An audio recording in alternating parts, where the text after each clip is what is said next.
Seorang pria bersama dengan wanita, mereka bekerja sama untuk mengambil semua kalung emas yang ada di toko perhiasan tersebut dengan menggunakan Swiss yang sudah ditempel double tip. Seorang pria penjaga toko perhiasan tersebut tidak mengetahui hal itu.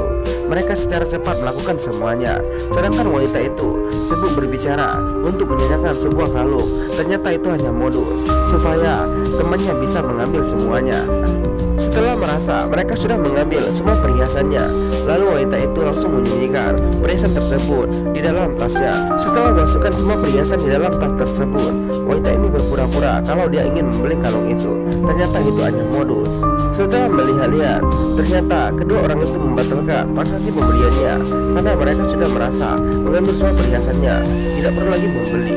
Setelah itu, kedua orang itu meninggalkan tempat tersebut dan seorang pria penjaga toko menghentikannya dan berkata, "Di mana perhiasan? Semuanya mengapa menghilang? Apakah kalian berdua mencurinya?" Lalu wanita itu berkata, "Hei kau, jangan asal menuduh. Apakah kau melihat kami mengambil semuanya? Apakah bisa kami mengambil semuanya? Itu kan sangat jauh. Jadi harus berpikirlah, jangan menuduh orang sembarangan." Wanita ini terus saja marah-marah kepada pria penjaga toko. Padahal pria penjaga toko tersebut hanya bertanya, bukannya menuduh. Tapi wanita ini merasa dituduh kalau mereka mencuri perhiasan tersebut. Lalu pria penjaga toko perhiasan tersebut berkata, "Aku bukannya menuduh, aku hanya bertanya kepada kalian berdua. Karena di sini hanya kita bertiga, tidak mungkin ada orang lain mencurinya selain kalian berdua. Tapi dari perkataanmu, kau seperti menuduh kalian berdua yang mengambil semua perhiasannya. Padahal kami hanya membeli. Tapi kami tidak jadi membeli, hanya bertanya soal perhiasan tersebut. Jangan kasar menuduh." Seorang pria penjaga toko tersebut tidak ingin memperpanjang masalahnya. Lalu dia memanggil seorang pemilik toko perhiasan ini. Wanita itu terus saja marah-marah kepada pemilik toko perhiasan tersebut.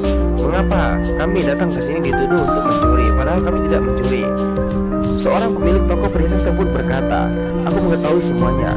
Aku melihat dari rekaman CCTV kalau kalian berdua lah yang mencurinya." Karena merasa terancam, kedua orang itu memberikan dan mengembalikan semua perhiasan yang dicurinya. Seorang pria pemilik toko perhiasan tersebut juga mengancam, "Kalian berdua harus mengakulah, kalau tidak aku akan melaporkan kalian ke polisi." Karena merasa terancam, mereka mengakui semuanya. Inilah akhir dari cerita film ini, saksikan.